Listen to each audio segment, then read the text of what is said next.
like anybody sticking their hands in my mouth. I don't like needles. I don't like drilling. I don't like any of that.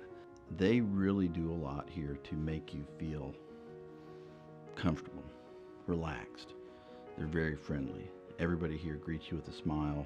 For those of us that don't like to go to the dental office, this is a great place to come. It's very inviting.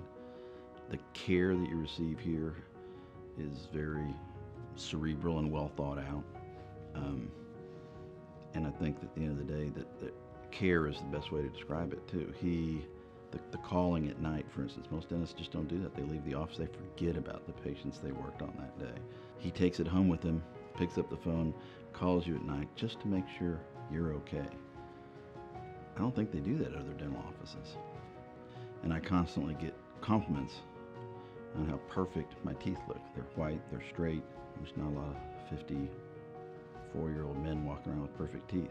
And I didn't really have them. This was all things that Dr. Miller suggested and wanted me to do, and I was a little hesitant because I'm not big on dentists. Remember, I don't like pain, I don't like dental chairs. But watch this.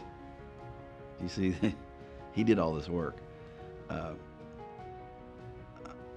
just love it that everywhere I go, people compliment me on my teeth.